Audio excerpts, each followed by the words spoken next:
दोस्तों, महिला पर्यवेक्षक भर्ती से रिलेटेड सामान्य तर्क शक्ति अर्थात रीजनिंग के कंप्लीट क्वेश्चन मैं आज आपके लिए लेकर आया हूं, जो कि एग्ज़ाम में आने वाले हैं। जो 7 मार्च से एग्ज़ाम होने वाला है महिला पर्यवेक्षक का, उससे रिलेटेड हमने कंप्लीट रीजनिंग के टॉपिक को इधर कवर किया है। आप कंप्लीट वीडियो देखिए और हमको बताइएगा कि टोटल आपके कितने नंबर आते हैं, और जो क्वेश्चन आएंगे दोस्तों टोटल इसी लेवल के आएंगे। तो चलिए शुरू करते हैं। यहाँ पे हमारा पहला क्वेश्चन है, विकल्प का चयन करें जो तीसरे अक्षर युग्म उसी तरह संबंधित हैं जैसे दूसरा अक्षर युग्म पहले अक्षर युग्म से संबंधित है। यहाँ पे क्वेश्चन दिया गया कि 5 जिस तरह से संबंधित है 28 से, उसी तरह से 8 किससे संबंधित होगा। ऑप्शन दिया है 40, 64, 25 या 67।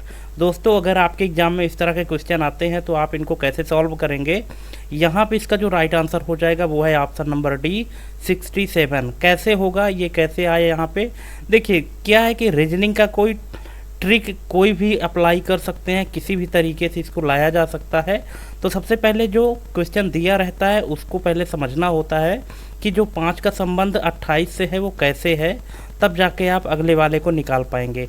तो यहाँ पे इसका रीजन है, यहाँ पे देख लीजिए इसका सलूशन क्या है कि 5 को 5 से मल्टीप्लाई करेंगे तो कितना आता है, यहाँ पे आता है 25, और 25 में जब 3 ऐड करते हैं तो 28 आता है।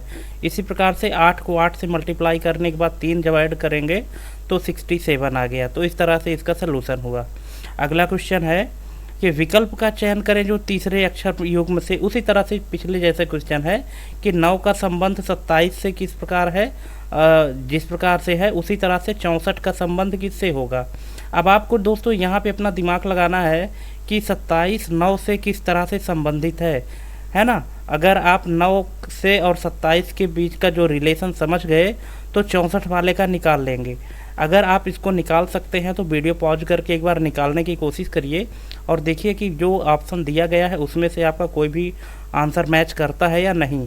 अगर आपसे आता है तो, और नहीं आता है तो देख लीजिए, क्योंकि दोस्तों ये पूरे मोस्ट इम्पोर्टेंट क्वेश्चन हम लेके आए हैं जो कि एग्ज़ाम में इसी लेवल के क्वेश्चन आने वाले हैं।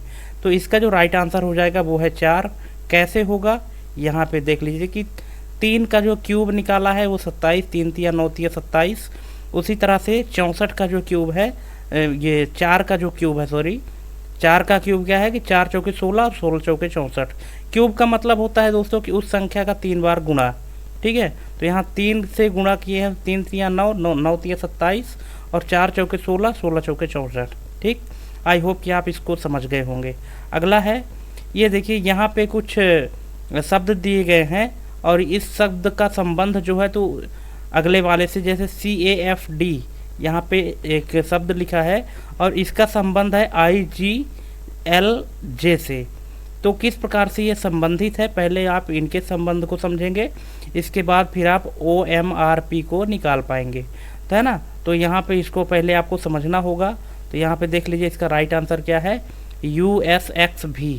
अब ये USXV कैसे आया है, इसका जो सलूशन है तो ये है, ठीक है, कि यहाँ पे आप समझ सकते हैं कि जो अल्फ़ाबेटिक में जो ABCD के जो स्पेस होते हैं या स्थान होते हैं, जैसे C हमारा तीसरे नंबर पे आता है, A पहला नंबर है, F जो है तो 6वें नंबर पे, D चौथे नंबर पे, इन सभी में 12 संख्या ऐड किया गया है।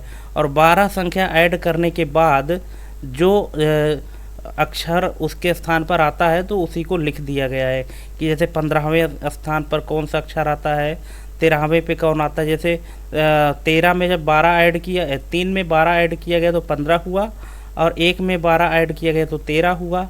इसी तरह से आगे भी 6 है, 6 में 12 ऐड किया गया तो 18, और 4 में 12 ऐड किया गया तो 16, ठीक है। और ये 15, 13, 18, 16 के स्थान पे जो अक्षर आते हैं तो वो है IGLJ, ठीक है। और जब OMRP का आप स्पेस वैल्यू निकाल लेंगे कि इनके स्थान पे कौन कौन सा आता है, O जैसे 9वें स्थान पर आता है, 7 जो है तो 7 स्थान पर M आता है ना।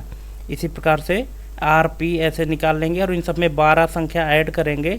ऐड करने के बाद जो नया अक्षर बनेगा वो ये बनेगा USXV। अगला क्वेश्चन है, विकल्प का चयन करें। ये उसी तरह से है कि V² = 4 है तो वाई स्क्वायर इक्वल टू 4 है तो वी स्क्वायर इक्वल टू कितना होगा, ठीक है। तो ये अपोजिट साइड से लिया गया है, अपोजिट को फर्स्ट से, तो यहाँ पे इसका आंसर 25 आया है। और कैसे आया ये देख लीजिए आप, है ना, कि जैसे ए बी लेते हैं तो अगर शुरू से देखा जाए तो बी है, अगर पीछे साइड से देखा जाए अपोजिट साइड से तो बाई का अपोजिट क्या होगा, बी होगा। उसी तरह से वी का अपोजिट क्या होगा, ई होगा, ठीक है। तो जो जिसके अपोजिट है उसको उसमें से मल्टीप्लाई कर दिया गया है। तो जैसे कि बी दूसरे स्थान पे आता है तो 2 दूनी 4, और जो वी के अपोजिट में ई है, ई 5वें स्थान पर आता है तो 5 पंचे 25, ठीक है। अगला क्वेश्चन देख लेते हैं। माँ का संबंध जिस प्रकार से बच्चे से है उसी प्रकार बादल का संबंध किससे होगा, चमकना, आकाश, वर्षा या मौसम। तो इसका आंसर आपके हिसाब से क्या होना चाहिए दोस्तों, हमको कमेंट करके बताइएगा। और हाँ, वीडियो बिना पॉज किए देखिएगा, बिना स्किप किए देखिएगा, क्योंकि पूरे कंप्लीट हमने 50 क्वेश्चन लाए हैं आपके लिए, और 50 वो मोस्ट इम्पोर्टेंट क्वेश्चन है जो कि इसी लेवल के क्वेश्चन आपको आने हैं एग्जाम में, ठीक है। तो यहाँ पे आपके हिसाब से आंसर इसका क्या होना चाहिए कमेंट करिएगा। और टोटल कितने नंबर आपको मिलते हैं 50 में रीजनिंग के सेक्शन में, वो भी बताइएगा। तो इसका राइट आंसर हो जाएगा दोस्तों वर्षा। कैसे, इसका रीज़न क्या है, रीज़न है कि माँ क्या है कि बच्चा पैदा करती है, और बादल से क्या होता है, वर्षा होती है, ठीक है। अगला क्वेश्चन है, अब ये देखिए टी टी टी 3 बार टी है, टी टी टी का संबंध 7 7 7 से है, तो उसी प्रकार आर आर आर का संबंध किससे होगा। तो यहाँ पे ऑप्शन दिया गया है 555, 666, 888 और 999। तो यहाँ पे इसका जो राइट आंसर हो जाएगा दोस्तों वो है 555। कैसे होगा ये देख लीजिए, टी जो है, टी का जो स्थान है 20 होता है, लेकिन टी का जो अपोजिट है वो 7 होता है, ठीक है।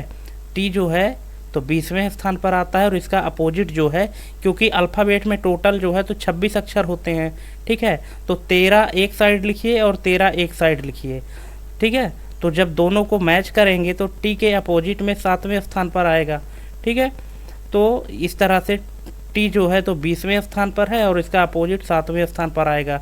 3 बार टी है यानी 3 बार 7। उसी प्रकार से आर जो है तो 18वें स्थान पर आता है, और इसका अपोजिट 5 है। तो इस तरह से आर का जो संबंध है तो 5 से हो जाएगा। अगला क्वेश्चन है, मेटाफोर को इस तरह से डिकोड किया गया है तो नॉर्मल को कैसे किया गया है।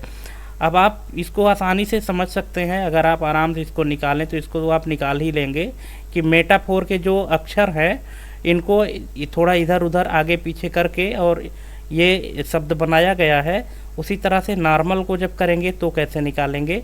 तो इसका राइट आंसर यहाँ पे हो जाएगा ऑप्शन नंबर सी, ठीक है। आप निकालेंगे तो आ जाएगा। अगला इधर इसका देख भी सकते हैं कि रीपोजिशनिंग ऑफ लेटर, ठीक है।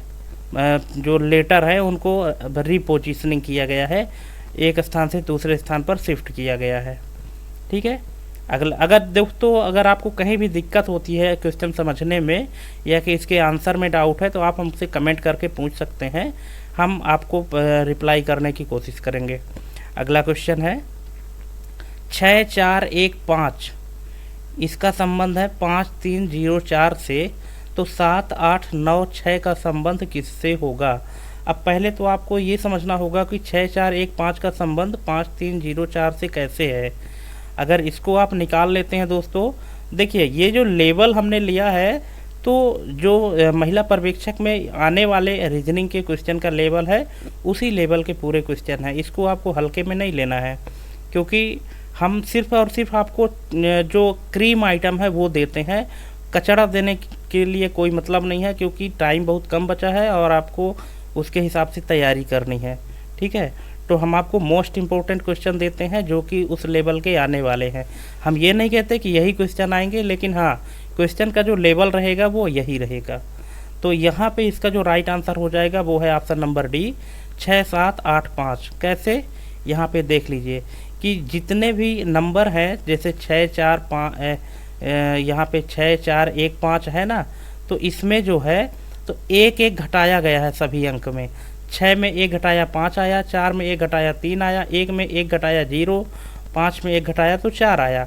उसी तरह से 7 8 9 6 में जब एक एक घटाएंगे तो 7 में 1 घटा 6 आया, 8 में 1 घटाए 7, 9 में 1 घटाए तो 8 और 6 में 1 घटाए तो 5। इस तरह से इसका आंसर आ गया है। अगला क्वेश्चन है, अगर डी ई का संबंध 10 से है तो हाई का संबंध एच आई का संबंध किससे होगा। अब ये आपको समझना पड़ेगा कि सबसे पहले तो ये निकालिए कि डी और ई का संबंध 10 से कैसे हुआ है, तब आप एच आई का जो संबंध है तो दिए गए विकल्प में से निकाल पाएंगे। क्या आप इस क्वेश्चन को सॉल्व कर सकते हैं? अगर कर सकते हैं तो वीडियो पॉज करके और पहले इस क्वेश्चन को सॉल्व करिए। अगर कर लेते हैं तो अच्छी बात है, कमेंट करिएगा कि आपके आंसर में दिए गए विकल्प में से कोई आंसर आता है। इसका राइट आंसर हो जाएगा 36, ऑप्शन नंबर सी। कैसे? यहाँ पे एक्सप्लेनेशन दिया है कि डी और ई का जो पोजीशनिंग है, जो पोजीशन है ये अल्फ़ाबेट में, तो 4 और 5 का है। ठीक है, तो 4 पंचे 20 और इस 20 को जब 2 से भाग दे दिया गया तो कितना आया? 10। उसी तरह से एच आई का जो पोजीशन वैल्यू है वो 8 और 9 है, तो 8 9 में 72 और 72 को जब 2 से भाग दिए तो 36 आ गया। ठीक है, इस तरह से। अगला क्वेश्चन है दोस्तों, समान गुणों के आधार पर समान समूह चुनें। अब देखिए ये जो क्वेश्चन दिया गया है कि 12, 24 और 44, इनका संबंध जिस तरह से है ये तीनों का आपस में, तो उसी तरह से और जो विकल्प दिए गए हैं उनका संबंध किस तरह से है। ठीक है, तो पहले तो आपको ये निकालना होगा कि 12, 24 और 144 कैसे संबंधित है एक दूसरे से, तब जाके आप इसको निकाल पाएंगे। ठीक है, तो इसको आप अगर निकाल सकते हैं तो एक बार निकालने की कोशिश करिए। ठीक है, अगर नहीं निकाल पाते हैं तो यहाँ पे देख लीजिए कि इसका राइट आंसर हो जाएगा डी। कैसे होगा? यहाँ एक्सप्लेनेशन देख लीजिए कि 12 एकम 12, 12 दूनी 24 और फिर 12 को 12 से मल्टीप्लाई किया गया है तो 12 बरहम 144 होता है। इसी तरह से 13 है, 13 दूनी 26 और 13 13 169। ऑप्शन नंबर डी इसका राइट आंसर हो जाएगा। अगला क्वेश्चन है, बिहू संबंधित है आसाम से तो ओणम किससे संबंधित है। अब यहाँ पे अब आपको ये समझना होगा कि बिहू क्या है, ओणम क्या है। तो दोस्तों बिहू और ओणम एक त्यौहार का नाम है। बिहू जो है तो आसाम का त्यौहार है, तो ओणम जो है तो कहाँ का त्यौहार है? कर्नाटक, केरला, राजस्थान या जम्मू कश्मीर। तो इसका राइट आंसर हो जाएगा केरला। ऑप्शन नंबर बी इसका राइट आंसर है ना। ये देखिए यहाँ पे बताया भी गया है कि बिहू आसाम का त्यौहार है और ओणम केरल का त्यौहार है। अगला क्वेश्चन है, पश्चिम संबंधित है उत्तर पूर्व से। पश्चिम जो है तो किससे संबंधित है? उत्तर पूर्व से। तो दक्षिण किससे संबंधित होगा? अब इसको आप देख लीजिए कि कितने डिग्री घूमा है तब जाके उत्तर पूर्व पहुंचा है। अगर कोई व्यक्ति पश्चिम की ओर खड़ा है मुख करके और फिर जो व्यक्ति दक्षिण की ओर मुख करके खड़ा है तो कितने डिग्री घूमेगा तो किस में पहुंचा है? पश्चिम में पहले खड़ा था घूम के और फिर कितने डिग्री घूमा तो उत्तर पूर्व में गया। और जो व्यक्ति दक्षिण की ओर मुँह करके खड़ा है वो कितने डिग्री घूमेगा, मतलब जितने डिग्री इसमें घूमा है उतने डिग्री इसमें घूमेगा तो फिर किस दिशा में जाएगा। तो इसका राइट आंसर अगर आप निकाल सकते हैं तो निकाल लीजिए और नहीं निकाल पाते हैं तो यहाँ पे देख लीजिए इसका राइट आंसर हो जाएगा ऑप्शन नंबर ए, उत्तर पश्चिम। कैसे? यहाँ पे देखिए अगर पश्चिम की ओर खड़ा है तो उत्तर पूर्व में 135 डिग्री जब घूमा है तब उत्तर पूर्व आया है, और दक्षिण से अगर 135 डिग्री घूमता है तो उत्तर पश्चिम आ जाता है। ठीक है, ये देखिए इसका राइट आंसर है उत्तर पश्चिम। अगला क्वेश्चन है, देश का संबंध राष्ट्रपति से है तो राज्य का संबंध किससे होगा? मुख्यमंत्री, प्रधानमंत्री, स्पीकर या राज्यपाल। तो दोस्तों देश का संबंध राष्ट्रपति से जिस प्रकार है उसी प्रकार राज्य का संबंध किससे होगा? राज्यपाल से होगा। ऑप्शन नंबर डी इसका राइट आंसर है। कैसे? ये देखिए कि देश में राष्ट्रपति, राज्य में राज्यपाल। कैसे? भारत का पहला नागरिक राष्ट्रपति होता है और राज्य का पहला नागरिक राज्यपाल होता है। यहाँ पे हो सकता है कि बहुत सारे लोग मुख्यमंत्री में भी टिक कर दें, लेकिन वो सही नहीं है दोस्तों। यहाँ पे राइट आंसर राज्यपाल होगा। अगला क्वेश्चन है कि 0.01 का संबंध 0.0001 से है तो 0.05 का संबंध किससे होगा? ऑप्शन यहाँ पे आपके सामने दिया गया है स्क्रीन में। इसमें से इसका राइट आंसर क्या होगा? क्या आप इसको निकाल पाएंगे? अगर आप निकाल लेते हैं तो अच्छी बात है, नहीं निकाल पाते हैं तो देख लीजिए इसका राइट आंसर हो जाएगा ऑप्शन नंबर बी, 0.0025। ठीक है, तो चलिए यहाँ पे इस तरह से इसका एक्सप्लेनेशन दिया गया है कि 0.01 का जो वर्ग है तो होता है 0.00001। तो उसी तरह से 0.05 का वर्ग है 0.0025। इस तरह से इसका राइट आंसर हो जाएगा। आई होप कि आप इसको समझ गए होंगे। दोस्तों कमेंट करके हमको बताइएगा कि क्वेश्चन का लेवल कैसा है।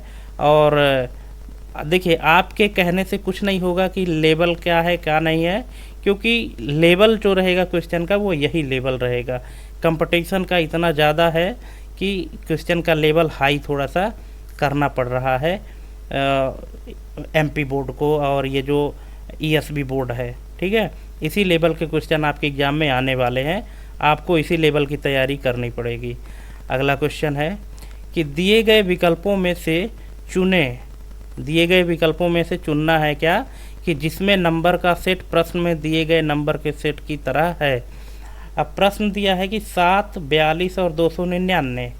अब 7, 42 और 299 किस तरह से संबंधित है, उसी तरह से विकल्प में जो ऑप्शन है वो कौन इस तरह से संबंधित है। तो अब पहले आपको ये संबंध निकालना पड़ेगा कि 7 और 42 और 299 कैसे संबंधित हैं, तब जाके आप विकल्प में से निकाल पाएंगे। अगर आप इसको निकाल सकते हैं तो निकालिए, है ना, क्योंकि बहुत सारे आप रीजनिंग के वीडियो देखे होंगे और आपकी रीजनिंग अच्छी भी होगी, लेकिन यहाँ भी तो निकालिए, क्योंकि अगर इसी लेवल के क्वेश्चन आपके एग्ज़ाम में आते हैं तो फिर वहाँ तो आप गलत कर जाएंगे। दोस्तों इसका राइट आंसर यहाँ पे हो जाएगा ऑप्शन नंबर डी, 3, 22, 159। कैसे, ये एक्सप्लेनेशन है, ठीक है, कि 7 पना 35 और 35 में 7 जोड़े तो 42 हुआ, और 42 में 7 से गुणा करने के बाद और फिर 5 जोड़ देंगे तो 299 आ जाएगा। और सेम प्रोसीजर इसमें भी अप्लाई किया गया है कि 5 3 15, 15 में 7 जोड़े तो 22, और 22 में 7 जोड़ने के बाद 5 प्लस ऐड कर दिए तो यहाँ हम 159 प्राप्त कर रहे हैं, ठीक है। अगला क्वेश्चन है, उस विकल्प का चयन करें जिससे संख्याओं के मध्य वही संबंध है जो संख्याओं में दिए गए समुच्चय की संख्याओं के मध्य है। अब फिर से यहाँ पे क्वेश्चन है कि 26, 144 और यहाँ पे है 18, इनका संबंध आपस में किस तरह से है, और जिस तरह से इनका संबंध है उसी तरह से ऑप्शन जो दिए गए हैं उनमें से किसका संबंध है। तो इसका राइट आंसर हो जाएगा ऑप्शन नंबर सी, 21, 108 और 12। कैसे, यहाँ पे देख सकते हैं कि 26 में 18 माइनस किए तो 8 आया, और 18 को 8 से मल्टीप्लाई करेंगे तो 144 आया है, ठीक है, यहाँ पे आप देख सकते हैं। इसी तरह से देखिए जो 26 और 18 है बीच की संख्या, मतलब सबसे पहली संख्या सबसे लास्ट की संख्या, इन दोनों को क्या किया गया है, माइनस किया गया है, और माइनस करने के बाद आखिरी संख्या से जो प्राप्त माइनस वाली संख्या है उसको मल्टीप्लाई कर दिए हैं तो वो 144 आ गया है। उसी तरह से यहाँ पे 21 और 12 को माइनस किए तो 9 आया, और 12 में 9 को जब मल्टीप्लाई करेंगे तो 108 आ गया, ठीक है। अगला क्वेश्चन है, उस विकल्प का चयन करें जिससे संख्याओं के मध्य वही संबंध है जो दिए गए संख्याओं के समुच्चय की संख्याओं के मध्य है। पिछले तरह के जैसे ही क्वेश्चन है, इसको आप अगर कोशिश करें सॉल्व करने की तो वीडियो पॉज करके और सॉल्व कर सकते हैं। इसका राइट आंसर हो जाएगा 90, 54, 12, और इसका रीजन है ये देखिए 31 + 18 बराबर 49, और 49 का जो स्क्वायर है वो क्या आ जाता है, 7, ठीक है। यहाँ पे देख सकते हैं ना, 31 और 18 को पहले जोड़ा गया है, तो जोड़ा गया तो क्या आया 49, और 49 के स्क्वायर जो है तो 7 का स्क्वायर है 49। उसी तरह से 90 और 54 जो होता है 144 होता है, और 144 किसका स्क्वायर है, 12 का, 12 बार हम 144 होता है।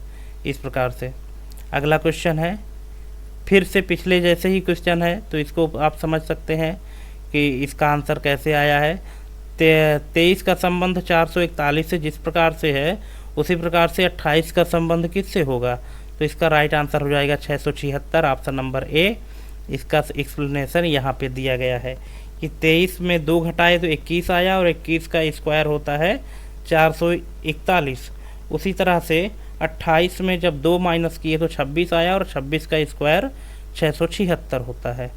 अगला क्वेश्चन है, अब देखिए ये PATELS पेटल्स का संबंध BQFUTM से है, तो नेक्टर का संबंध किससे होगा? अब पहले आपको निकालिए ये पेटल्स का संबंध BQFUTM से कैसे है, और इसको जब आप निकाल लेंगे तो फिर नेक्टर का निकालना आसान हो जाएगा। दोस्तों रीजनिंग में और कुछ नहीं, उसके पीछे का रीज़न आपको जानना होता है, इसके पीछे क्या कारण है, क्या लॉजिक लगाया गया है, तो इस तरह से बनाया गया है। अगर आप उस क्वेश्चन को पहले सॉल्व कर लेते हैं तो फिर आपको करेक्ट ऑप्शन, एग्जैक्ट ऑप्शन आपको मिल जाएगा। तो अगर आप इसको सॉल्व करना चाहते हैं तो वीडियो पॉज करिए और सॉल्व करिए, और सॉल्व करने के बाद देखिए कि क्या रिजल्ट आता है। इस तरह के क्वेश्चन सॉल्व करने के लिए दोस्तों आपके पास पहले अल्फ़ाबेट में A से लेकर Z तक लिखा होना चाहिए, और साथ में नंबरिंग भी होना चाहिए, तभी आप सॉल्व कर पाएंगे, है ना। जब भी आप सॉल्व करिएगा एग्ज़ाम में तो A से लेकर Z तक लिख लीजिएगा, और उसमें नंबरिंग कर लीजिएगा कि A के स्थान पे कौन सा नंबर आता है, B में क्या, C में क्या, तब आप इसको सॉल्व कर पाएंगे। तो यहाँ पे इसका राइट आंसर होगा ऑप्शन नंबर A, FOUDSB। ठीक है, ये देखिए यहाँ पे दिखाया गया है कि repositioning of letter, add one and change position. ठीक है, तो इसको निकालेंगे तो यही रिजल्ट आएगा। अगर आपको आंसर में कहीं भी दिक्कत होती है तो कमेंट करिएगा मेरे को। अगला क्वेश्चन है, अब देखिए 52 का संबंध 91 से जिस प्रकार से है उसी प्रकार से 72 का संबंध किससे होगा? अब ये 52 और 91 के बीच जो संबंध है उस संबंध को आपको पहले निकालना होगा कि किस तरह से संबंधित है, तो 72 का फिर आप ऑटोमेटिक निकाल लेंगे। तो यहाँ पे इसका राइट आंसर हो जाएगा 126, ऑप्शन नंबर बी। कैसे, ये देखिए कि 52 कैसे आया है, 13 चौके 52। ठीक है, 13 चौके 52 आया है, और 91 कैसे आया है, 13 सत्ते 91। कैसे 13 सत्ते 91? ठीक है, तो उसी तरह से 18 चौक 72 और 18 सत्ते 126। ठीक है, अगला क्वेश्चन है, यदि रीजन को कूट भाषा में 5 लिखते हैं, रीजन को कूट भाषा में 5 लिखते हैं और बिलीव्ड को 7 लिखते हैं, तो गवर्नमेंट को क्या लिखेंगे? ठीक है, अब देखिए इस तरह के भी जो रीजनिंग के क्वेश्चन है वो भी आएंगे आपको। अब आप इसको निकालिए कि इसमें रीजन को 5 कैसे लिखे और बिलीव्ड को 7 कैसे लिखे। अगर इन दोनों के पीछे का कारण आप समझ गए तो गवर्नमेंट को ऑटोमेटिक निकाल लेंगे। ठीक है, तो यहाँ पे इसका राइट आंसर हो जाएगा ऑप्शन नंबर सी, 9। कैसे हुआ, यहाँ पे देख लीजिए कि number of character in word -1, मतलब जितने अक्षर हैं उनमें 1 घटा दिया गया है। जैसे रीजन में टोटल कितने अक्षर हैं, 5 अक्षर हैं, 5 अक्षर में 1 घटाए तो कितना बना, सॉरी रीजन में 6 अक्षर हैं दोस्तों, रीजन में 6 अक्षर हैं, 1 घटा दिए तो 5 बचा। उसी प्रकार से जो बिलीव्ड है, बिलीव्ड में टोटल 8 अक्षर हैं, और 8 में से 1 घटाए तो 7 बना। उसी प्रकार से जो गवर्नमेंट लिखा है, गवर्नमेंट में टोटल 10 अक्षर हैं, और 10 में 1 घटाए तो 9 आया। ठीक है, ये इसका लॉजिक है इसके पीछे का। अगला क्वेश्चन है कि एक निश्चित कोड भाषा में आर को %, और आर को क्या लिखते हैं, %, ई को हैश, डी को @ ए को $, लिखते हैं, तो उस कोड भाषा में डेयर कैसे लिखा जाता है? अब कुछ नहीं करना है, बस ये सीधा सा लिख देना है कि डी जहाँ है वहाँ पे @ लिख दीजिए, ए जहाँ है वहाँ पे $, लिख दीजिए, और आर जहाँ है वहाँ % लिख दीजिए, और ई जहाँ है वहाँ हैश लिख दीजिए। तो इसका आंसर ऑटोमेटिक आ जाएगा। तो ये ऑप्शन आपका बी सही हो जाएगा। ठीक है, अगला क्वेश्चन है, एक निश्चित कूट भाषा में 329 का अर्थ है गॉड इज लव, और 927 का अर्थ है लव इज ब्यूटीफुल। तब गॉड का अर्थ क्या होगा? गॉड का अर्थ क्या होगा? एक कूट भाषा है ना, तो उसमें 329 का मतलब है कि गॉड इज लव, और 927 का मतलब है कि लव इज ब्यूटीफुल। तब गॉड का अर्थ क्या होगा? 2, 3, 7, 9। इसको कैसे सॉल्व करते हैं? क्या आपको इसको सॉल्व करना आता है? अगर आता है तो पहले वीडियो पॉज करके इसको सॉल्व करिए और इसका राइट आंसर निकालिए कि क्या होगा। और अगर नहीं आता है तो इसको देख लीजिए, क्योंकि इस तरह के भी क्वेश्चन आएंगे आपके एग्जाम में। इसका राइट आंसर हो जाएगा 3। कैसे आया ये देख लीजिए। सबसे पहले तो आपको दोनों सेंटेंस लिख लेने हैं। ठीक है, तो पहले हमने लिखा गॉड इज लव, अब गॉड इज लव के लिए जो कूट भाषा है वो क्या है, 329 है। इसी प्रकार से दूसरा स्टेटमेंट आपको लिख लेना है, लव इज ब्यूटीफुल। अब लव इज ब्यूटीफुल का जो कोड है वो लिख लेना है 927। अब दोनों स्टेटमेंट में आपको देखना है कि कॉमन वर्ड क्या मिल रहा है, कॉमन चीज़ें क्या मिल रही हैं जो दोनों में हो। तो स्टेटमेंट में अगर देखें तो लव इज, ठीक है, लव और इज जो है तो दोनों में कॉमन है। और इसी तरह से अगर संख्या में देखें तो 9 और 2 दोनों में कॉमन है ना। तो इन जो कॉमन मिल रहा है, जैसे आप सर्कल में देख रहे हैं कि 9 9 दोनों में है, उसी प्रकार से 2 2 दोनों में है। तो फिर बचा क्या, पहले वाले स्टेटमेंट में 3 बचा और दूसरे वाले स्टेटमेंट में 7 बचा। लेकिन जहाँ गॉड लिखा है तो वो पहला स्टेटमेंट है, तो गॉड के लिए फिर कौन सा कोड वर्ड हो जाएगा, 3 हो जाएगा। ठीक है, इस तरह से इसको सॉल्व करते हैं। अगला क्वेश्चन है, माना j equal to 1, k equal to 2, l equal to 5, m equal to 7, n equal to 11, o equal to 13 और p इक्वल टू 17 है। अब दिए गए समीकरण में n इंटू फिर क्वेश्चन मार्क है plus m upon k equal to 31 में प्रश्नवाचक के स्थान पर आने वाले अक्षर को बताइए। अब देखिए ऊपर कुछ लिखा गया है ABCD में, उनका कुछ नंबरिंग दिया गया है और उस नंबरिंग के आधार पर एक समीकरण, एक इक्वेशन बनाया गया है कि n गुणे फिर एक क्वेश्चन मार्क लगाया है, फिर प्लस फिर m लिखा है, फिर डिवाइड का सिंबल, फिर k इक्वल टू कितना आएगा, 31 आएगा। तो जहाँ पे क्वेश्चन मार्क लगा है वहाँ पे कौन सा अक्षर आएगा, L आएगा, P आएगा, J आएगा या O आएगा।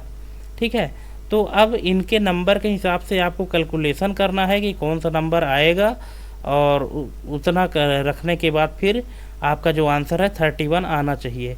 तो यहाँ पे अगर आप इसको सॉल्व कर सकते हैं दोस्तों, थोड़ा सा टाइम टेकिंग है ये क्वेश्चन, है ना, क्योंकि रीजनिंग है और रीजनिंग में आपको रीजन ढूंढना पड़ेगा किस रीजन से ये आया है इस तरह से। तो यहाँ पे इसका राइट आंसर हो जाएगा ऑप्शन नंबर ए, L। कैसे आएगा यहाँ पे देख लीजिए कि n इंटू क्वेश्चन मार्क है ना, और फिर प्लस m है, divided by k equal to 31 है। तो यहाँ पे जो है तो 11 इंटू m के स्थान पे क्या है, 7 है। ये पूरा एक्सप्लेनेशन आप देख सकते हैं, देखने के बाद आपको समझ में आ जाएगा। ठीक है, और l इक्वल टू 5 जब आप वहाँ रख देंगे, फिर आप इसको बॉड मास के नियम के अकॉर्डिंग सॉल्व करेंगे तो आपका आंसर 31 ही आएगा। आप एक बार देख लीजिएगा रख के। ठीक है, अगला क्वेश्चन है, अंग्रेजी वर्णमाला के अल्फ़ाबेट्स को संख्याओं में लिखा जाता है तो निम्न में से किस वर्णमाला के 5 शब्दों का योग 51 होता है। ठीक है, अंग्रेजी वर्णमाला में मतलब अल्फ़ाबेट में ABCD में जो संख्या है, जैसे A के स्थान पे 1 आता है, B में 2, C में 3, 4 में C, है ना, और जैसे इस तरह से। तो अगर इस तरह से लिखा जाता है तो वो ऐसे 5 शब्द कौन से हैं, है ना, ऐसे किस वर्णमाला के 5 शब्दों का योग 51 होता है। यहाँ पे ऑप्शन दिया गया है, 4 ऑप्शन में से कौन सा ऑप्शन ऐसा सही होगा कि इनके स्थानीय मान को अगर जोड़ेंगे तो जो योगफल आएगा वो 51 आएगा। तो इसका राइट आंसर होगा दोस्तों ऑप्शन नंबर डी, AIOEU, मतलब पूरे जो स्वर होंगे इंग्लिश के उनका योग। ठीक है, अगला क्वेश्चन है कि यहाँ पे देखिए एक निश्चित कूट भाषा में पेन को 1 2 3, पेंसिल को 1 2 3 4 5 6 तथा केबल को 4 8 9 6 2 लिखा जाता है, तब यहाँ पे 6 2 8 3 1 2 3 4 5 6 का अर्थ क्या होगा। अब यहाँ पे आप देख सकते हैं कि पेन को 1 2 3 से कोडिंग किया गया है, मतलब जितने कैरेक्टर हैं उतने ही नंबर हैं। उसी तरह से पेंसिल को भी कोडिंग किया गया है कि जितने यहाँ पे नंबरिंग है और उतने ही यहाँ पे अक्षर हैं। ठीक है, इसी तरह से केबल को भी है। अब यहाँ लिखा गया है कुछ कोड वर्ड, इसको आपको कन्वर्ट करना है अक्षर में।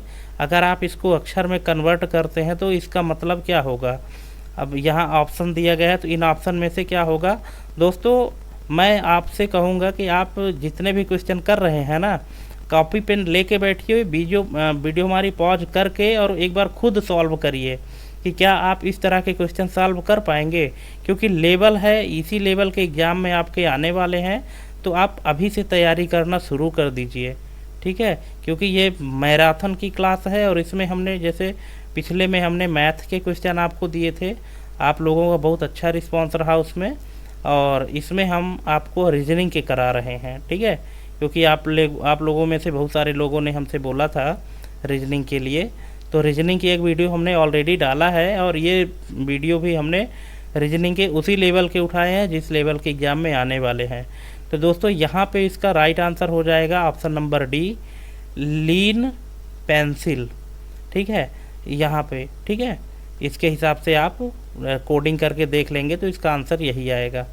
अगला क्वेश्चन है कि यदि नीला का अर्थ गुलाबी, गुलाबी का अर्थ हरा, हरा का अर्थ पीला, पीला का अर्थ लाल और लाल का अर्थ सफ़ेद है, तब हल्दी का रंग कौन सा होगा। अब यहाँ पे दोस्तों रंग, सभी के रंग का मतलब बदल दिया गया है। नीला को बोला गया है कि गुलाबी है, गुलाबी को बोला गया कि हरा है, हरा को बोला गया कि पीला है, और पीला को बोला गया कि लाल है, और लाल को बोला गया कि सफ़ेद है। तब हल्दी का रंग कौन सा होगा। अब आपको पता है कि हल्दी का रंग तो पीला ही होता है, लेकिन यहाँ पे पीला को क्या बोला गया है, लाल बोला गया है। तो यहाँ पे हल्दी का रंग क्या हो जाएगा, लाल हो जाएगा, ठीक है। इस तरह से आपको इसको सॉल्व करना है।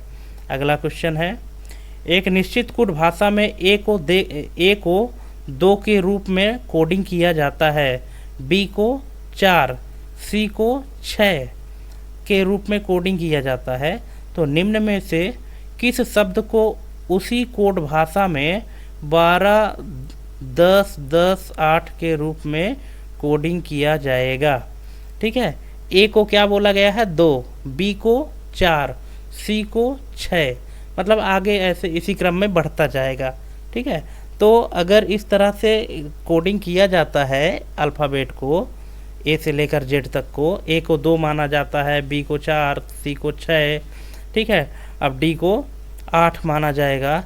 तो इस तरह से अगर मानते हैं तो जो कोड दिया गया है कि 1 2 1 0 1 0 8, तो इसके स्थान पे जो कोडिंग किया जाएगा तो इससे जो शब्द बनेगा तो कौन सा शब्द बनेगा, फीड, डियर, डीप, डोर, कौन सा। तो इसको आप एक बार सॉल्व करिए, तो सॉल्व करने पर आपको पता चल जाएगा। इसका राइट आंसर यहाँ पे फीड है, हमने बता दिया है अगर आपको नहीं पता था तो, और इसका राइट आंसर फीड हो जाएगा। और यहाँ पे इसका सबका एक्सप्लेनेशन दिया गया है कि प्रत्येक अक्षर का कोड उसके स्थान का दोगुना कर दिया गया है, ठीक है। जैसे ए का स्थान अल्फ़ाबेट में 1 होता है ना, लेकिन यहाँ पे इसको 2 कर दिया गया है। उसी प्रकार से बी का स्थान 2 होता है तो इसको 4 कर दिया, मतलब कि 2 के साथ गुणा कर दिया गया है, ठीक है। तो हम इस संख्या को 2-2 अंकों में विभाजित करते हैं, 12, 10, 10, 8 में। अब प्रत्येक संख्या को 2 से विभाजित करते हैं, कि 12 का आधा क्या होता है, 6, 10 को 2 से भाग करेंगे तो 5, 10 को 2 से भाग करेंगे तो 5, और 8 को 2 से भाग करेंगे तो 4। तो इस तरह से जो 6, 5, 5, 4 आया है, तो इंग्लिश के अल्फ़ाबेट में 6, 5, 5, 4 के स्थान पे FEED आता है, इसलिए इसका आंसर फीड हो जाएगा।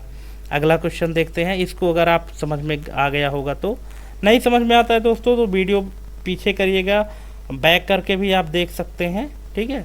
अगला क्वेश्चन है, किसी सांकेतिक भाषा में गुडा बुका का अर्थ है क्लियर वाटर, और पिन गोला का अर्थ है ओवरकास्ट स्काई, और पिन साफ बुका का अर्थ है क्लियर ब्लू स्काई। इस सांकेतिक भाषा में ब्लू का सांकेतिक कोड क्या होगा, ठीक है। अब यहाँ पे देखिए कोडिंग डिकोडिंग से रिलेटेड क्वेश्चन है, ठीक है, कि यहाँ पे कुछ शब्द दिए हैं और इनका अर्थ भी दिया गया है, और इसी शब्द से संबंधित करते हुए यहाँ पे ब्लू का पूछ रहा है कि ब्लू का कोड क्या होगा, गोला, सांप, बुका या पिन। दोस्तों मैं आपसे जानना चाहता हूँ कि क्या आप रीजनिंग में इस तरह के क्वेश्चन को सॉल्व किए हैं कभी। अगर नहीं किए हैं तो आपको करना चाहिए, क्योंकि रीजनिंग में इसी लेवल के क्वेश्चन आपसे पूछेगा। और अगर आप नहीं किए हैं तो यहाँ पे देख लीजिए कि इसको कैसे सॉल्व करते हैं। इसका राइट आंसर हो जाएगा SAF, ऑप्शन नंबर बी। कैसे, ये देखिए, हमने बताया था आपको कि जो स्टेटमेंट दिया गया है उसको एक लाइन में पहले लिख लीजिए, ठीक है। तो यहाँ पे 3 स्टेटमेंट दिए गए हैं, गुड्डा बुका और पिन गोला और तीसरा है पिन साफ बुका, ठीक है। इसी तरह से इसका जो अर्थ दिया गया है उसको भी आपको लिख लेना है। अब आपको मैच करना है कि जो 3 स्टेटमेंट है उनमें कॉमन चीज़ क्या मिल रही है। तो जैसे पहले स्टेटमेंट में बुका जो है, जो स्क्वायर में हमने इधर आपको हाईलाइट किया है बुका, इन दोनों में पहले स्टेटमेंट और तीसरे स्टेटमेंट में बुका मिल रहा है। इसी तरह से इसका जो अर्थ वाला स्टेटमेंट है उसमें क्लियर दोनों में मिल रहा है। तो इन दोनों को हमने इसको कॉमन कर दिया है। इसी तरह से पिन गोला, दूसरा स्टेटमेंट और तीसरा स्टेटमेंट, इन दोनों में कॉमन क्या मिल रहा है, पिन, और इनके अर्थ में क्या कॉमन मिल रहा है, स्काई, ठीक है। तो किसका कोड पूछा है, ब्लू का। अब ब्लू जिस अर्थ में है, जिस स्टेटमेंट के अर्थ में, उसमें क्या बचा है, SAF बचा है। तो ब्लू का कोड क्या हो जाएगा, SAF हो जाएगा, ठीक है। आप बताइएगा कमेंट करके कि हमारा एक्सप्लेनेशन कैसा है, मेरा एक्सप्लेनेशन आपको समझ में आता है या नहीं आता है, ये भी कमेंट करिएगा, तो हम और इजी लेवल से समझाने की कोशिश करेंगे आपको। अगला क्वेश्चन है, यदि क्लाउड को 5 9 4 3 2 और रैन को 1 6 7 8 के रूप में कोडित किया जाता है तो अराउंड को कैसे कोडित किया जा सकता है, ठीक है। क्लाउड को इतना कोडिंग किया गया है, रैन की कोडिंग ये है। तो इन्हीं शब्दों, 2 शब्दों से मिला करके जो अराउंड को लिखा गया है, अराउंड शब्द है, इसका कोड क्या होगा। तो पहले दोस्तों आपको यहाँ पे इनका लॉजिक समझना पड़ेगा कि क्लाउड के पीछे ये कैसे आया है और रैन में कैसे आया है, और फिर ये अराउंड का क्या होगा, ठीक है। तो जैसा कि आप क्वेश्चन में देख पा रहे हैं कि जो अराउंड शब्द में जितने भी लेटर हैं वो सभी लेटर किससे मिलकर बने हुए हैं, क्लाउड और रैन से मिलकर बने हैं, और उनके लिए जो जो नंबर दिया गया है उसी नंबर के अकॉर्डिंग आपको यहाँ पे अरेंज कर देना है। तो इसका राइट आंसर हो जाएगा 6 1 4 3 8 2, ठीक है। इस तरह से आप इसको सही कर लेंगे तो हो जाएगा, क्योंकि देखिए रैन में पहला अक्षर R है, दूसरा अक्षर क्या है, A है। अब अराउंड का पहला अक्षर क्या है, A है। अब A के लिए कोड क्या है, 6 है, ठीक है। अब फिर R है, R के लिए कोड क्या है, 1 है, ठीक। इसी तरह से O के लिए कोड क्या है, क्लाउड वाले में आइए तो 4 है, ठीक है। इसके बाद फिर U के लिए कोड क्या है, 3 है, ठीक है। फिर N के लिए कोड क्या है, 8 है, ठीक है। और D के लिए कोड क्या है, 2 है। इस प्रकार से अराउंड के लिए यहाँ पे कोड कर दिया गया है, ठीक है। अगला क्वेश्चन है कि निम्नलिखित विकल्पों में से कौन नीचे दिए गए शब्दों को सार्थक क्रम में दर्शाता है। अब इनका जो क्रम है, यहाँ पे कुछ शब्द लिखे गए हैं, इनको सही क्रम में व्यवस्थित करना है, रीअरेंज करना है। तो पहले लिखा है सूत, फिर उगाना, रुई, खाद, कपड़े, बीज। इनका सही क्रम क्या होगा, क्या पहले ही सूत मिल जाता है, नहीं, या पहले ही उग आता है बाद में रुई मिलती है, ऐसा भी नहीं है, ठीक है। तो फिर क्या है, इनका सही क्रम क्या होगा। तो इनका सही क्रम क्या होना चाहिए, इसका राइट आंसर यहाँ पे हो जाएगा 6 2 4 3 1 5। पहले नंबर पे क्या आना चाहिए, बीज, पहले बीज बोएंगे, फिर दूसरे नंबर पे वो बीज उगेगा, फिर तीसरे नंबर पे किसको आना है, चौथे को। वो जब उगेगा तो उसमें खाद डालेंगे, खाद डालने के बाद फिर क्या उसमें से प्राप्त होगा, 3 नंबर प्राप्त होगा, रुई। और रुई के बाद फिर हमको क्या प्राप्त होगा, सूत। रुई से सूत बनाएंगे, और जब सूत बन जाएगा तो उससे हम क्या बनाएंगे, 5वां नंबर बनाएंगे, अर्थात कपड़ा बनाएंगे, ठीक है। तो इनको एक व्यवस्थित क्रम में मैनेज करना था, बस यही इसमें इस तरह के क्वेश्चन में इसी तरह को सॉल्व करते हैं। चलिए अगला क्वेश्चन देख लेते हैं। पिछले क्वेश्चन के जैसे ही यहाँ पे मिलता जुलता क्वेश्चन है। अब आप इसको सॉल्व करने की कोशिश करिए कि इसका राइट आंसर क्या होगा। लिखा है अक्षर, मुहावरा, शब्द और वाक्य, ठीक है। तो पहले नंबर पे कौन सा आएगा, फिर दूसरे में क्या आएगा, फिर तीसरे में क्या आएगा, क्योंकि इनकी जो पोजीशनिंग है उसको चेंज किया गया है। तो पहले नंबर पे क्या आना चाहिए, अक्षर आएगा कि मुहावरा आएगा कि शब्द आएगा कि वाक्य आएगा, ठीक है। तो इसका जो राइट आंसर है दोस्तों यहाँ पे है ऑप्शन नंबर सी, 1 3 2 4। कैसे, पहले नंबर पे अक्षर है, सही है, लेकिन दूसरे नंबर पे मुहावरा नहीं आएगा। अक्षर के बाद क्या बनता है, अक्षर के बाद शब्द बनता है, ठीक है, और शब्द के बाद मुहावरा बनता है, और मुहावरा के बाद फिर क्या बनता है, वाक्य बनता है, ठीक है। तो ये इसका राइट आंसर हो जाएगा। अगला क्वेश्चन है, अब फिर से वही रीअरेंज वाला। अब इसको आप दोस्तों सॉल्व करके देखिए कि आप अगर सॉल्व करते हैं तो क्या आपका सॉल्व किया सही होगा या नहीं होगा। इसमें से क्या सही होगा, सबसे पहले स्थान पे कौन सा आएगा, उसके बाद कौन आएगा, उसके बाद कौन आएगा।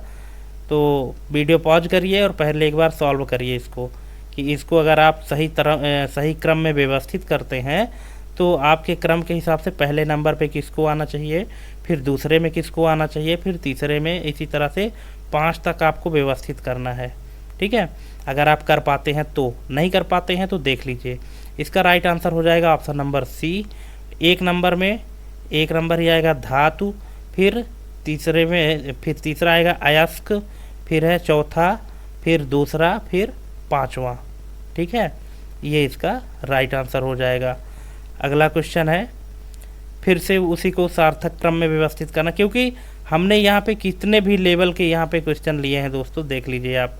यहाँ पे हाथी, बिल्ली, मच्छर, बाघ, व्हेल, इन सबको आपको सही क्रम में व्यवस्थित करना है। तो इनका सही क्रम क्या हो जाएगा, ऑप्शन नंबर बी हो जाएगा। कैसे, यहाँ पे पहले नंबर पे मच्छर आएगा, फिर दूसरे नंबर पे बिल्ली, चौथे नंबर पे बाघ, फिर यहाँ पे 5वें नंबर पे क्या आ जाएगा, हाथी के बाद फिर 5वें में क्या आएगा, व्हेल, ठीक है।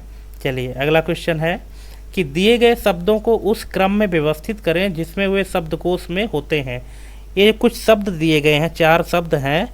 ये डिक्शनरी में जिस हिसाब से सेट होते हैं तो इनका क्रम क्या होना चाहिए, फॉरहेड, फॉरेंसिक, फॉरेस्ट और फॉरमोस्ट, ठीक है। तो यहाँ पे इसका जो क्रम होगा वो क्या होगा, अगर आप इसको डिक्शनरी के हिसाब से सेट करेंगे तो क्या होना चाहिए, सबसे पहले कौन सा शब्द आएगा, फिर सबसे दूसरे नंबर पे, फिर तीसरे में कौन आएगा, चौथे में कौन सा आएगा।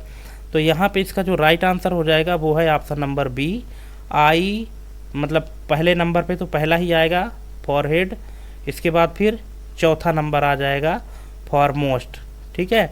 इसके बाद फिर दूसरे नंबर का आएगा तीसरे स्थान पे फॉरेंसिक, और फिर चौथे स्थान पे आएगा तीसरा फॉरेस्ट। कैसे आता है इसको समझ लीजिए पहले, कि जैसे देखिए FORE तो सभी में कॉमन है, तो ये सब में कॉमन हो जाएगा। इसके बाद फिर 5वें अक्षर से आपको काउंटिंग करनी है। तो 5वें अक्षर में जो अल्फ़ाबेट में ABCD में सबसे पहले अक्षर आता है वो क्या आता है, EFGH, ठीक है। तो यहाँ पे ई तक तो सही है, तो ई के बाद फिर क्या आता है, एच आता है, जी तो है नहीं, एच आएगा, ठीक है। तो पहले नंबर पे आपका फॉरहेड ही आ जाएगा, फिर चौथे के बाद फिर एच के बाद IJKLM, ठीक है। तो चौथा नंबर जो है तो दूसरे में आ जाएगा क्योंकि एम आ गया। अब एम के बाद फिर क्या आता है, दूसरा एन आता है, ई के बाद वहाँ पे है ना फॉरेंसिक एन, और इस तरह से फिर चौथे स्थान पे फॉरेस्ट आ जाएगा, ठीक है। आई होप दोस्तों कि आप इसको समझ गए होंगे। अगला क्वेश्चन है, पूरी तरह से नए शब्द प्राप्त करने के लिए निम्नलिखित शब्दों के पहले किस एक अक्षर को उपसर्ग किया जा सकता है। एक ही अक्षर को प्रत्येक के सभी 5 शब्दों में उपसर्ग करना होता है। अब देखिए यहाँ पे कुछ शब्द दिए गए हैं, इन शब्द में ये जो ऑप्शन दिए गए हैं किसी एक अक्षर को सेट करके एक सार्थक शब्द बनाना है, ठीक है। और वो शब्द कहाँ सेट होगा, उपसर्ग के रूप में होगा। उपसर्ग मतलब पहले सेट करना है। जैसे यहाँ पे शब्द दिए गए ईट, अवर, इज, एज और एट, ठीक है। तो इनमें ऐसा कौन सा हम अक्षर सेट करेंगे इनके शुरू में कि एक मीनिंगफुल शब्द बन जाएगा। ऑप्शन है एच, एस, सी या बी, ठीक है। तो सेट करिए कि ऐसा कौन सा शब्द, कौन सा अक्षर आप इन सब के पहले लिख देंगे तो वो भी शब्द मीनिंगफुल ही रहेगा, ठीक है। तो इसका जो राइट आंसर आ जाएगा वो है एच। कैसे, जैसे अभी ईट है, एच लगा देंगे तो क्या हो जाएगा, हीट। हीट का मतलब होता है गर्म। फिर अभी अवर है, OUR, अगर एच लगा देंगे तो HOUR हो जाएगा, इसका मतलब आवर मतलब घंटा। फिर इज है, इज IS, अगर एच लगा देते हैं हिज हो जाएगा, ही हिज, जैसे ना ही का प्लूरल जो होता है हिज, उनका, ठीक है। फिर एज है, AS है, यहाँ पे हैज लगा देंगे, हैज, ठीक है, हैज हैव जो होता है हेल्पिंग वर्ब, ये हो जाएगा। 80 है, एट मतलब पर, अब एच लगा देंगे तो हैट हो जाएगा, हैट मीन्स टोपी, ठीक है। तो इस तरह से जहाँ पे आप एच लगा देंगे तो इन सब के साथ ये एक कॉमन जो उपसर्ग लगेगा और एक मीनिंगफुल वर्ड भी बन जाएगा। अगला क्वेश्चन है, दिए गए शब्दों को उस क्रम में व्यवस्थित करें जिसमें वे शब्दकोश में आते हैं, मतलब डिक्शनरी में जिस तरह से आते हैं उस तरह से इनको सेट करना है, ठीक है। अब यहाँ पे शब्द दिए गए हैं, आप इनको डिक्शनरी के हिसाब से अरेंज करिए कि कैसे ये अरेंज होंगे, ठीक है, कौन सा क्रम पहले आएगा कौन सा बाद में आएगा, ठीक है। WWWW सभी में है, चलिए कॉमन हो गया। इसके बाद फिर देखते हैं ABCD में W के बाद फिर कौन सा अक्षर आता है, A आता है। तो यहाँ पे दो शब्द ऐसे हैं जिनमें A है। अब इन दोनों में पहले कौन सा आएगा, A के बाद फिर तीसरा अक्षर देखते हैं। तो तीसरे अक्षर में जो पहला अक्षर है तो A के बाद S है और इस पांचवें अक्षर में A के बाद R है। तो देखिए S जो है तो R के बाद आता है, इसीलिए पहले स्थान पे क्या हो जाएगा, 5वां नंबर आ जाएगा और दूसरे स्थान पे पहला नंबर आ जाएगा, मतलब 5 1, ठीक है। अब बचे 3 शब्द, 3 शब्दों को आप अपने हिसाब से इसको मैनेज करिए और इसका राइट आंसर हमको कमेंट करिएगा। दोस्तों वीडियो बिना स्किप किए देखिएगा, कंटिन्यू देखिएगा, ज़्यादा क्वेश्चन नहीं है, टोटल 50 क्वेश्चन ही है और इन 50 क्वेश्चन में से आपको बताना है कि आपको टोटल कितने नंबर मिले हैं। तो इसका राइट आंसर हो जाएगा ऑप्शन नंबर C, 5 1 3 4 2, ठीक है। अगला क्वेश्चन है, अंग्रेजी वर्णमाला में बाएं से 5वें तथा 19वें अक्षर के मध्य कौन सा अक्षर आता है। क्वेश्चन आप ध्यान से पढ़िए कि अंग्रेजी वर्णमाला में बाएं से 5वें तथा 19वें अक्षर के मध्य कौन सा अक्षर आता है। बाएं से मतलब लेफ्ट साइड से 5वां तथा 19वें अक्षर के मध्य कौन सा अक्षर आता है। JKLM क्या आता है, इसका राइट आंसर हो जाएगा L। कैसे आता है, यहाँ पे देख सकते हैं कि अंग्रेजी वर्णमाला में बाएं से 5वां क्या है, E है और 19वां अक्षर क्या है, S है। तो जब अब E से S के बीच में अक्षरों की गणना करें तो यहाँ पे देख लीजिए EFGHIJKLMNOPQRS, ठीक है, टोटल 15 अक्षर आ रहे हैं और 15 के बीच का जो अक्षर है वो है L। इस प्रकार से इसका राइट आंसर हो जाएगा। अगला क्वेश्चन है, अब यहाँ पे देखिए जो आकृति से संबंधित क्वेश्चन है ना वो आ रहे हैं, जैसे दर्पण की जो छवि है उनका चुनाव करें। तो यहाँ पे आप देख सकते हैं कि क्वेश्चन में ये दर्पण लिखा गया, M और N क्या है, एक दर्पण है और इसके पीछे साइड जो छोटी छोटी लाइन है वो पॉलिश की गई है, मतलब जो दिख रहा है वो सामने से दिख रहा है, चित्र यहाँ पे बना हुआ है। तो मान लीजिए कि दर्पण के सामने अगर ये चित्र रखी गई है तो इसका प्रतिबिंब जो है, इसका जो छवि बनेगा वो किस तरह से बनेगा। तो यहाँ पे आंसर में दिया गया है 1 2 3 4, इनमें से कौन सा बनेगा, ठीक है। तो दोस्तों मैं आपको बता देना चाहता हूँ कि अगर आप दर्पण के सामने, शीशा के सामने कोई भी वस्तु रखते हैं तो उसका जो चित्र बनता है तो जस्ट अपोजिट बनता है, उससे ठीक उल्टा बनता है, ठीक है। तो इसके ठीक उल्टे में कौन सी यहाँ पे नंबरिंग है, 1 2 3 4 में, तो इसका राइट आंसर हो जाएगा 3। कैसे, यहाँ पे आप देख सकते हैं कि ऊपर की जो थोड़ी सी डाट डाट की लाइन है सीढ़ी वाली, तो ये इस वाले राइट टॉप कॉर्नर पर है, पर जब इसको हम शीशा में देखते हैं तो ये सीधा अपने जस्ट अपोजिट जाएगी, तो ये पहुंच गई कहाँ, टॉप लेफ्ट कॉर्नर की ओर, ठीक है। और जो डॉट वाली एक बिंदी है, सर्कल है, ये अपने अपोजिट चली जाएगी और इसी तरह से बीच में जो स्क्वायर बना हुआ है और स्क्वायर में आप देख सकते हैं कि कुछ लाइनिंग है, तो लाइनिंग जो है तो वो अपने उल्टे स्थान पर आ जाएगी। अभी लेफ्ट कॉर्नर पर है तो राइट टॉप कॉर्नर पर हो जाएगी, और जो ब्लैक डॉट है जो कि बॉटम राइट कॉर्नर पे है, ये कहाँ पे चला जाएगा, ये चला जाएगा लेफ्ट बॉटम कॉर्नर पे, ठीक है। तो इस तरह से इसका पूरा का पूरा उल्टा बन जाता है। सिर्फ उल्टा आपको देखना है अगर आप दर्पण की बात कर रहा है तो। अब अगला क्वेश्चन इसमें देख लीजिए कि अगर ये चित्र x जो है इसको अगर दर्पण में देखेंगे तो इसका प्रतिबिंब कैसे बनेगा, तो सेम टू सेम इसका उल्टा बन जाएगा। अब इसी का उल्टा देख लीजिए कि कौन सा बना हुआ है, ठीक है, और आपको कुछ नहीं देखना है, सिर्फ और सिर्फ इसका उल्टा। तो इसका उल्टा यहाँ पे कौन सा बना हुआ है, ऑप्शन नंबर 4, ठीक है, ये इसका राइट आंसर हो जाएगा। आप देख सकते हैं, ठीक है, आप जब इसका उल्टा निकालेंगे तभी इसका समझ में आ जाएगा। अगला क्वेश्चन है, अब यहाँ पे आपको त्रिभुज की संख्या बतानी है। ये कुछ चित्र दिया गया है, यहाँ पे आपको त्रिभुज जो है तो निकाल के बताना है कि टोटल इसमें कितने त्रिभुज हैं, ठीक है। तो यहाँ पे आप काउंट कर सकते हैं कि टोटल त्रिभुज कितने हैं और यहाँ पे फिर आप बताइए कि कितने हैं। तो ऑप्शन है 8, 10, 12, 14। इसको तो आप नॉर्मली काउंट करके बता सकते हैं। इसका राइट आंसर हो जाएगा 8, और 8 त्रिभुज इसमें हैं, आप गिन के निकाल लीजिएगा।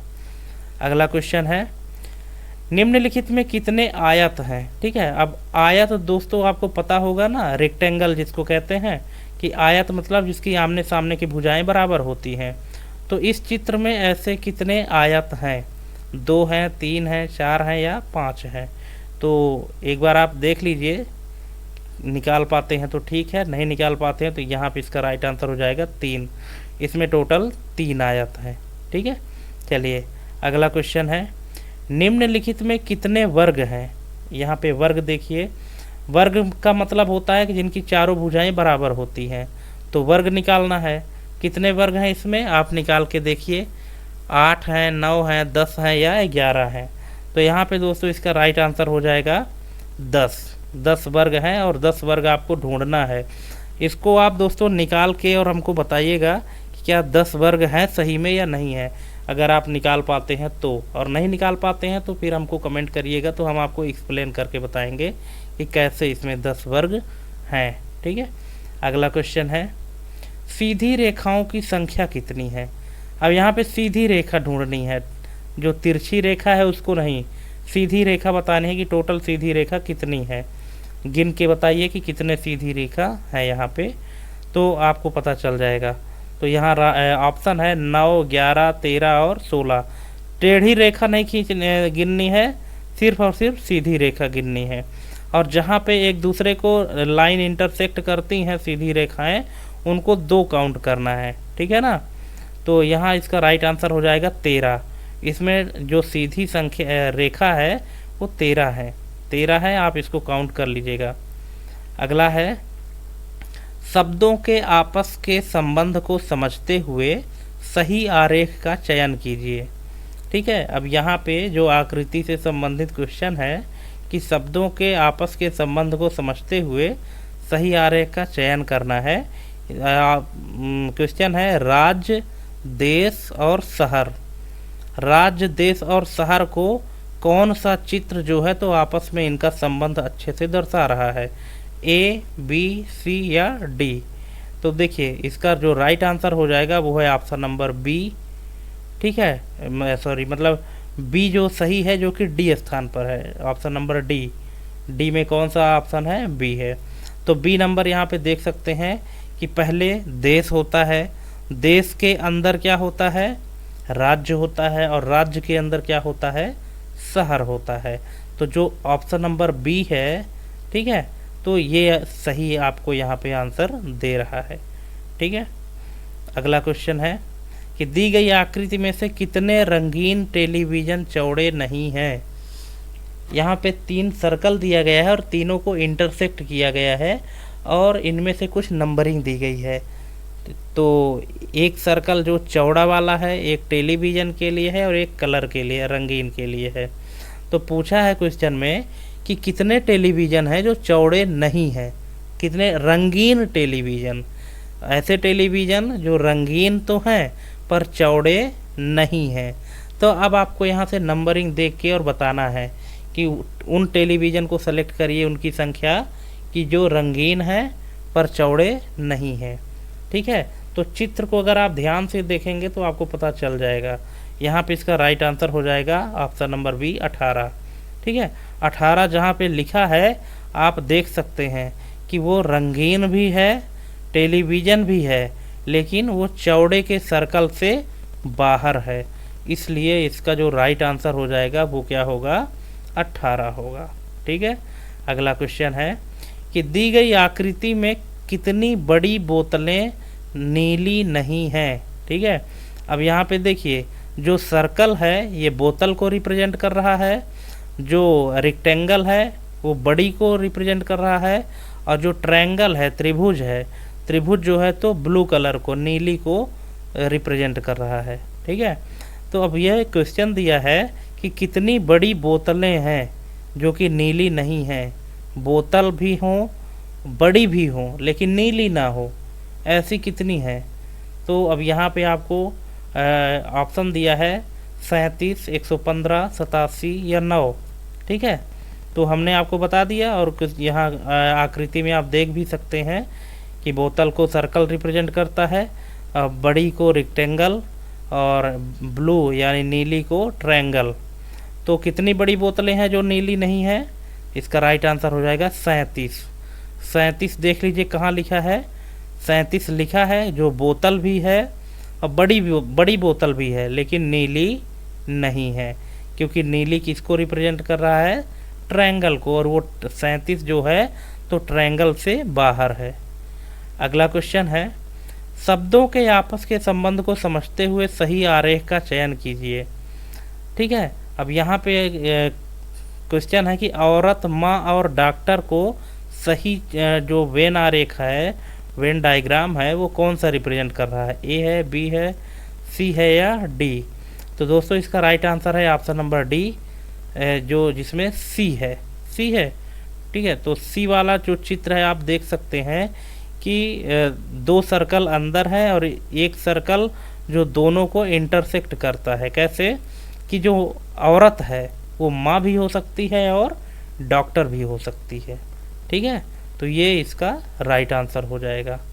अगला क्वेश्चन है, शब्दों के आपस को संबंध को समझते हुए सही आरेख का चयन करना है। यहाँ पे 3 आपके पास विकल्प हैं कि 18 वर्ष से कम आयु के बच्चे, मतदाता सूची में नामांकित व्यक्ति और मतदान कर चुके व्यक्ति। ठीक है। अब इन तीनों का जो संबंध दर्शाने के लिए हम कौन सा यहाँ पे चित्र दिखाएंगे, तो इसमें से कौन सा सही है, ए, बी, सी या डी। तो इसका राइट आंसर हो जाएगा ऑप्शन नंबर सी। ठीक है। कि 18 वर्ष से कम आयु के बच्चे और मतदाता सूची में नामांकित व्यक्ति। ठीक है। ये वही चीज़ें हो गई, दोनों एक दूसरे से संबंधित है, लेकिन जो मतदान कर चुके हैं उनको अलग कर दिया गया है। ठीक है। और जो जिनका नाम मतदाता सूची में है और 18 साल से कम है उनको अलग रखा गया है। इसलिए ऑप्शन नंबर सी इनको अच्छे से रिप्रेजेंट कर रहा है। अगला क्वेश्चन है कि ऐसी जनता की संख्या कितनी है जो शहरी होने के साथ साथ शिक्षित और चालाक भी है। ठीक है। ऐसी जनता की संख्या कितनी है जो शहरी होने के साथ साथ शिक्षित और चालाक भी है। अब देखिए, जो शिक्षित के लिए जो रिप्रेजेंट कर रहा है वो स्क्वायर रिप्रेजेंट कर रहा है। जो शहरी जनता है उसको सर्कल को रिप्रेजेंट करता है। जो कामकाजी जनता है वो रेक्टेंगल को, और जो चालाक जनता है वो ट्रायंगल को, मतलब त्रिभुज को। ठीक है। तो क्वेश्चन में पूछा है कि जनता कैसी होनी चाहिए, शहरी जनता हो, शिक्षित भी हो और चालाक भी हो। तो ऐसे कितने जनता है यहाँ पे। ठीक है। तो यहाँ पे ऑप्शन दिया है 3, 7 और 10 और 12। ठीक है। तो सबसे पहले तो शहरी जनता निकालना है। तो शहरी जनता में जो सर्कल के अंदर है वो सभी शहरी जनता हैं। ठीक है। तो शहरी जनता हम निकाल लिए। फिर शिक्षित, अब शिक्षित के लिए कौन सा है, जो है आपका इधर स्क्वायर है, ये वाला भी है। तो सर्कल और स्क्वायर के बीच के रिलेशन को हमको देखना है। इसके साथ साथ क्या होना चाहिए, चालाक भी होना चाहिए, लेकिन कामकाजी नहीं। ठीक है। तो अब यहाँ पे देखिए क्या है, इसका राइट आंसर हो जाएगा 7। ठीक है। यहाँ पे देखिए कि ये 7 जो है तो इसका राइट आंसर हो जाएगा। ठीक है, 3 नहीं होगा, 3 क्योंकि शिक्षित नहीं है, शहरी है, चालाक है पर शिक्षित नहीं है। और 7 जो है तो चालाक भी है, शहरी भी है और शिक्षित भी है। ठीक है, इसलिए इसका राइट आंसर क्या हो जाएगा, 7 हो जाएगा। ठीक है दोस्तों, इस तरह से आप चित्र देख करके और किसी भी क्वेश्चन को आराम से सॉल्व कर सकते हैं। आकृति बेस्ड जो क्वेश्चन आएंगे वो आपको इसी तरह से सॉल्व करने पड़ेंगे। ठीक है, तो दोस्तों थैंक्स फॉर वाचिंग। आज के लिए बस इतना ही। और आप हमको कमेंट करके बताइएगा कि आपको इस टोटल 50 क्वेश्चन में टोटल कितने नंबर मिले हुए हैं। और हाँ, अगर आप हमारे चैनल में पहली बार आए हैं तो चैनल को सब्सक्राइब करके बेल आइकन दबा के रखें, क्योंकि और हम ऐसे अभी मैराथन की वीडियो आपके पास भेजने वाले हैं, तो वो वीडियो आपको सबसे पहले ताकि मिल जाए। तो चलिए आज के लिए बस इतना ही। मिलते हैं अपने अगले वीडियो में एक नई जानकारी के साथ। और हाँ, कमेंट करिएगा कि अब न्यू टॉपिक किस पर आपको वीडियो चाहिए, तो उस पर हम वीडियो और लाएंगे। ठीक है, थैंक यू। जय हिंद, वंदे मातरम।